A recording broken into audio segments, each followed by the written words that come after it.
Hello everybody and welcome to our course of the book of Prabhuji, Kundalini Yoga, The Power is in You.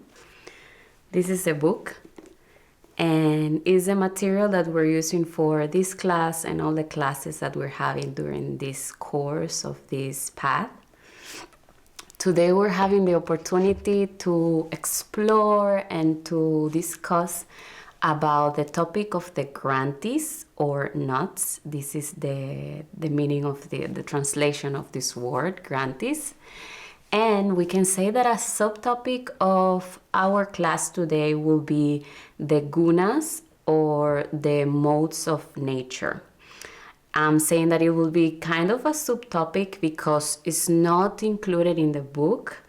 What happened is that each of these Granthis, each of these knots that we're going to be sharing about is related to one of these gunas, and the gunas itself are a very basic topic that every aspirant in the path of the self-realization in the retroprogressive yoga path it's interested, and it's basic knowledge that we need to know when we are in this path. So I think we can begin. What we're going to do is that we're going to start speaking about the Granthis, and then at the time that we are going to explain and share about the qualities of each Granthi, we are going also to be comparing it with these three modes of nature. I can say by now that we have three Granthis: is the Brahma, the Vishnu, and the Shiva or Rudra, and we also have three modes of nature. That is the Tamas, the Rajas, and the Sattvas. So each Granthi is going to be related to one of these gunas.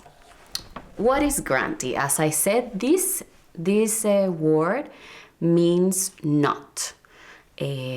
So already with the name, we see that it's something that it's a valve. This is going to represent our earthly attachments. So the Granthis are actually helping us. They are protecting us in our childhood in the retroprogressive path. And what they're doing is that they are not going to allow the divine fire, the Kundalini, to ascend. They are not going to allow that the Kundalini will rise when we are not prepared, when we don't have the maturity needed in order to be able to sustain and to actually be ready as an instrument for this divine fire to ascend. So as I said, these Granthis are like a valve that is closed. And what happens? In our path, many times we desire to experience a specific, we desire to experience different things. We want to have mystical experiences or different things in our meditation. But something that I know that I mentioned in the past in previous classes is the fact that these that we actually want to experience are only symptoms of our level of consciousness.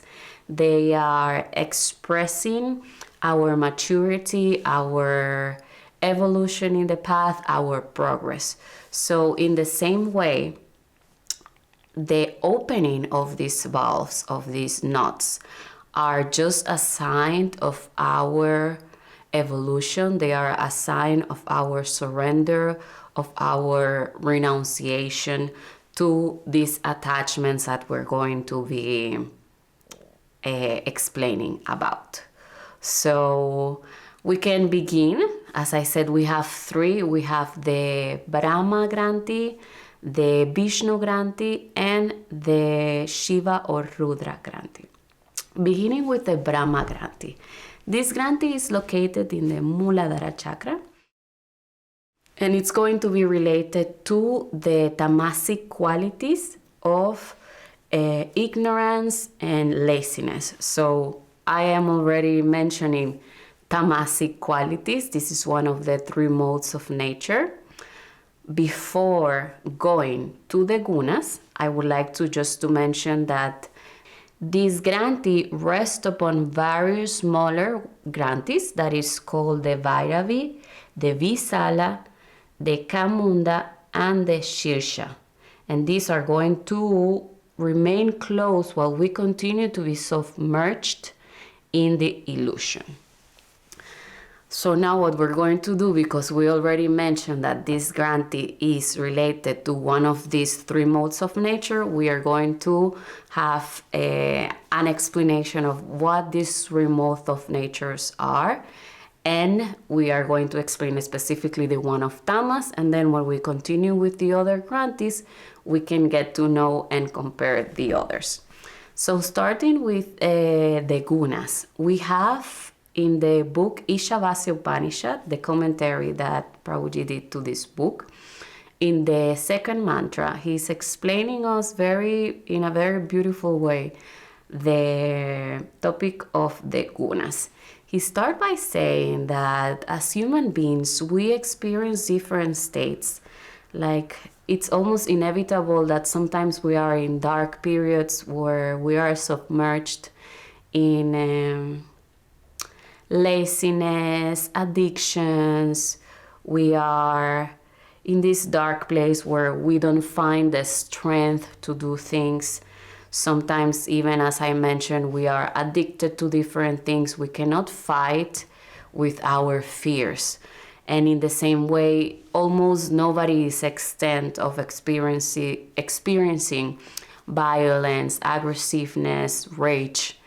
At the same time, we have these states where we feel with the strength, with the power to sacrifice for something that is bigger than us. And at the same time, we have these states where we feel calm, we feel harmony, we feel balance, and we feel aligned with the existence. So we have all these different states. And the philosophy of the Sankhya philosophy, it's coming to explain us that this is due to the triguna, or the three modes of nature. I just mentioned the Sankhya philosophy, and in our next class, where we're going to be speaking about the tattvas, the 36 tattvas, or the categories of existence, we're going to be sharing more about this Sankhya philosophy, because 25 of these categories was brought by them. So we're going to have this, we can say that this will be also the subtopic of our next class. We're going to be sharing more about the Sankhya philosophy. These states that we experiment are due to this triguna. This is what the Sankhya philosophy comes to share with us. And we can see that the Prakriti Shakti, that is the divine power, the creator power, Prakriti is a name that we're also going to dwell and explore more in our class of the Devi and the Mother of the Universe, where we're going to be exploring more, as I mentioned in our previous class, about the Shakti. And what happened is that, remember that we spoke about this manifested power of Brahman. So the manifestation is itself, it's comprised by these three qualities that are the tamas, which is ignorance, laziness. We have the rajas, that means passion, and we have the sattva, that is benevolence, goodness, or harmony. So the manifestation itself is comprised by these three qualities, and what is going to happen that it's going to be interchange. It's interdependent, these three qualities, and we're going to see how everything we see mentally, physically, and as human beings are a combination of these three gunas. So the combination of this manifested aspect of Brahman, this Prakriti Shakti, is what we see, and it's going to be a combination of these three modes of nature. So if we go back to our Brahma Granthi, that is related with this mode of tamas, we will see that tamas itself, as its name says, tamas means ignorance, it means laziness. When we are acting from this state of tamas or controlled by this specific guna, our motivations are going to be sense enjoyment and to try to escape from uncomfortable situations. This will be our motivation when we are performing actions that are coming motivated from tamas.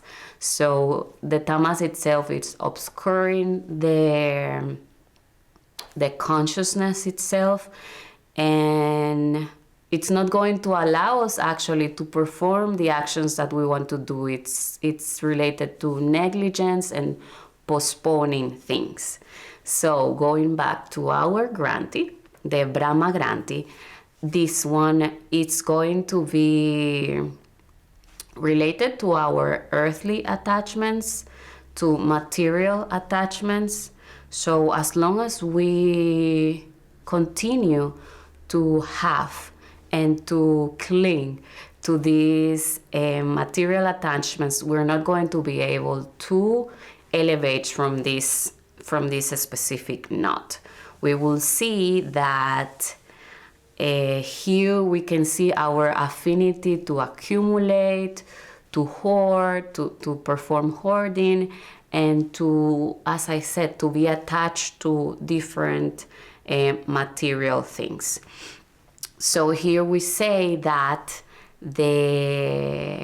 Prabhuji is telling us in the book that the sadhaka needs to have enthusiasm and determination in order to elevate and to superate the obstacles that are not allowing this knot to open.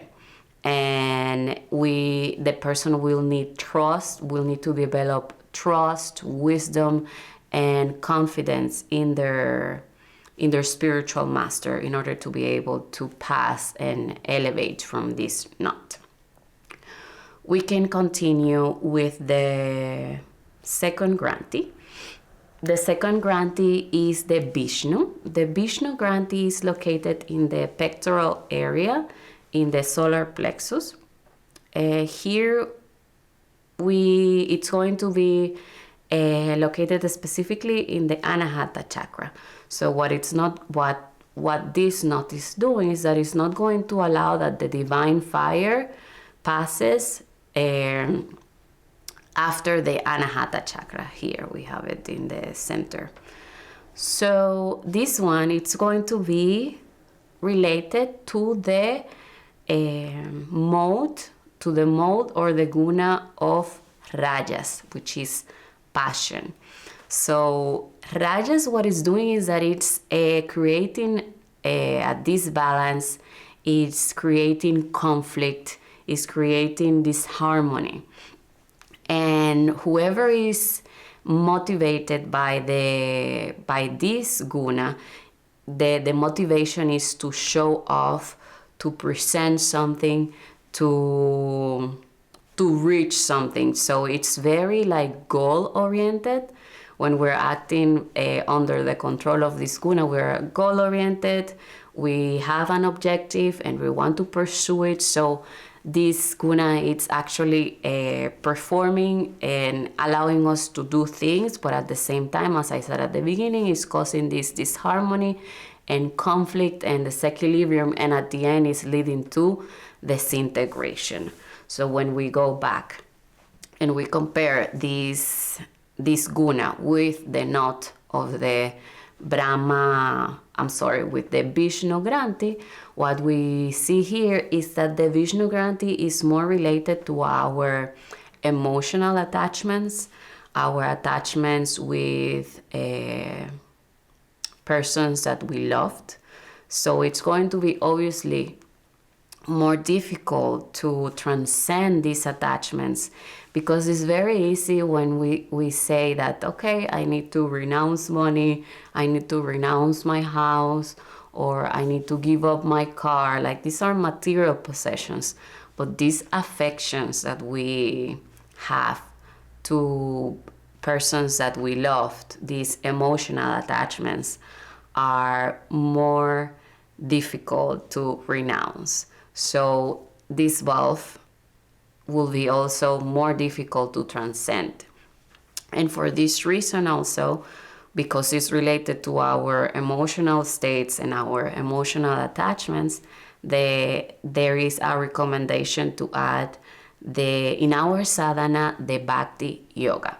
We have in our institute, in the Retroprogressive Yoga Institute, we have a course also about this book of Prabhuji, Bhakti Yoga, the Path of Love. So here we see the subtitle of the book, The Path of Love.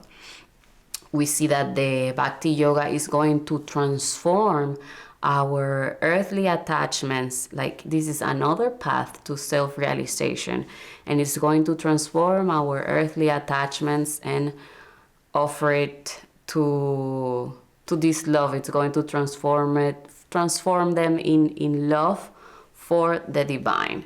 We see here why we have this recommendation, and I also recommend, if someone is curious about this path and want to learn more about it, you can go to our Bhakti Yoga course. We can continue explaining now about the last Granthi. This Granthi is the Shiva Granthi or Rudra Granthi. We can use these two names for this Granthi that is located in the Ajna chakra, here between our eyebrows. This specific Granthi is going to be related with the modes of the Sattva. Sattva means benevolence, harmony, goodness. And we are going to see, we can start speaking about what is the meaning of this Sattva.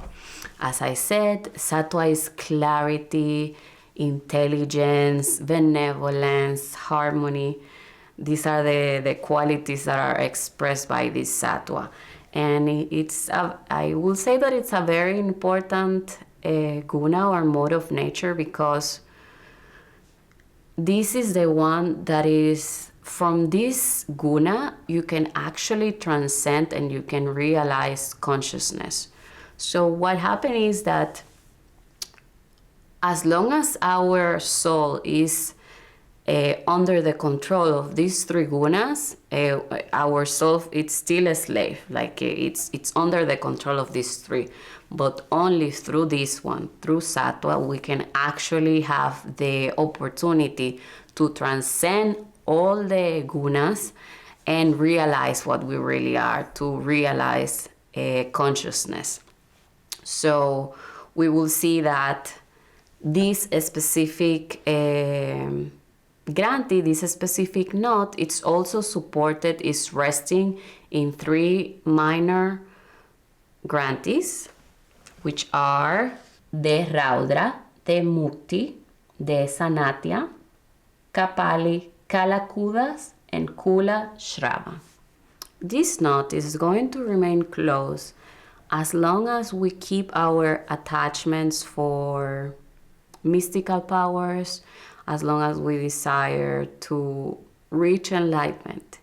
And I remember that at the beginning of the path, of the retroprogressive path, it's confusing when you are told that to desire enlightenment, it's actually preventing you from being enlightened. If this is something that you can say, like, because we know by Prabhuji that there is nothing to be enlightened, so, or someone. But this desire of enlightenment is what is preventing you to realize what you really are. Only the idea of being a separate I or a separate something, it's expressing our wrong idea of what we really are. What I want to do is to actually read the words that we have in the book in regards to this Granthi. One of the main obstacles to transcending this gulf is to perceive ourselves as something or someone with an existence independent of the whole. The main impediment is the mistaken conception of ourselves as personalities separate from totality. This idea, belief, or conception is what we are. Therefore, the search for external solutions only exposes our ignorance that we ourselves are the problem. As long as this idea of I is present, it is impossible to transcend the Shiva Granthi.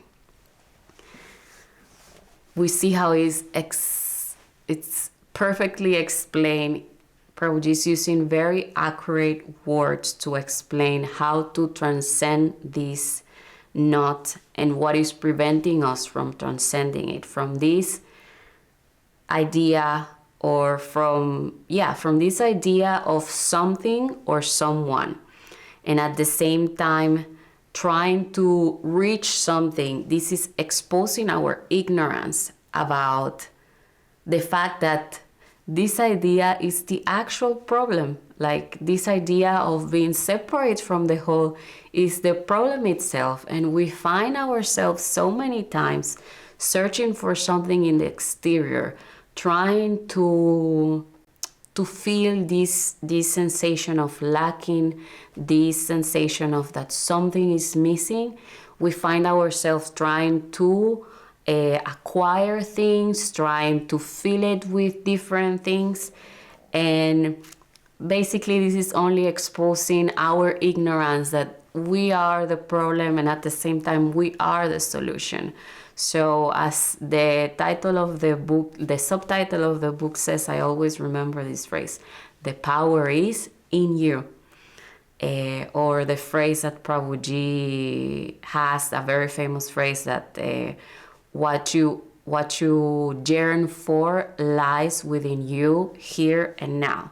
So it's explaining, like, I feel it's very connected to what he's explaining here about this experience of being something separate from the whole, and to try to find an external solution. We see here that no, with these phrases that I just mentioned, it's in you, it's already here. Maybe there are some coverings, there are things that are not allowing you to see it, but you don't need to search something outside. It's already here, and in this path of the Kundalini Yoga, in the different paths that we have in order to realize what we really are, we are just removing these obstacles, these wrong beliefs about what we really are, in order to realize this unity with the whole. Like, there is no separation, there is no I, there is no someone or something separate from the whole, but we are part of this whole, and in this path, this is what we're trying to discover, uncover, or reveal. So something else that I want to mention, both first about the Granthis, and then I want to speak a little bit more about the modes of nature. So with the Granthis, what we're going to see is that they are not only protecting us in our spiritual childhood, or in our childhood in the retroprogressive path, but what they're doing is that they are also helping us to maintain our progress. Like, after we are able to surrender and to give up these attachments, what they're actually doing is that they are keeping our progress, because these valves are going to close in the opposite way, so there is no regression of the Kundalini. So let's say we were able to transcend the Brahma Granthi and the Vishnu Granthi that is located here in the Anahata chakra. So this the Vishnu Granthi, what it's going to do is that it's going to close in the opposite way, and it's not going to allow that the Kundalini descend, that it will go back. It's going to maintain, and it's going to keep this progress. Like if we already managed to actually give up these emotional attachments, then the Brahma Granthi is going to I keep saying the Brahma Granthi, it's the Vishnu Granthi here. Then the Vishnu Granthi, it's going to preserve our development until here.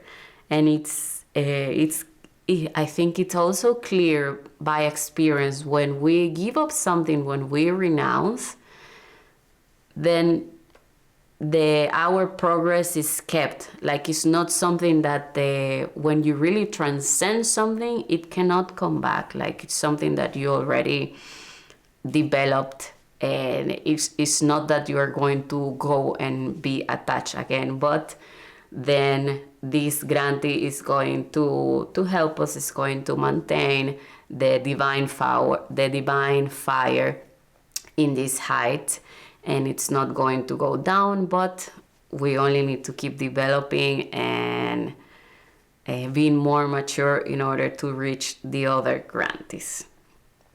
And the Shiva Granthi is not going to allow us to reach other heights, to reach other centers. So something else that I wanted to mention here, the sadhana that our master is giving to us is specifically for our development, for us to develop the qualities that are necessary to be a receptacle of the truth, to be an instrument of the divine. So we need to always remember that we are doing all these practices with the guidance of an enlightened being, a realized master. And it's in order to, because I always say that it's very intense practices, it's dangerous not to do it with the right knowledge, with the right guidance of an enlightened master. Something else that I wanted to mention that we can find in the book of the Ishavasya about the gunas is the fact that we experience them through our sentimental and emotional movement, that is to say our psychological activity. We tend to feel that we are the doers, like we are the ones performing things, but we are actually under the control of one of these gunas. So depending on which guna it's predominant at certain time, we are going to act according to it. When tamas is predominant, we're going to see that the person is going to be more lethargic and more indolence. We're going to have this drowsiness. When the person is acting out of tamas, we're going to see that they are not actually thinking, they are not reasoning, but they are actually acting from instinct. And they are going to do whatever they like to do, and they are going to postpone or escape from things that they don't like to do. So we can see it very clear how it's not from reasoning, it's not something logic, but it's something more instinctive. When the person is under the guna that is predominant is rajas, then the person is going to be goal-oriented, it's going to plan things, it's going to assess, to evaluate, and it's going to be derived to accomplish things.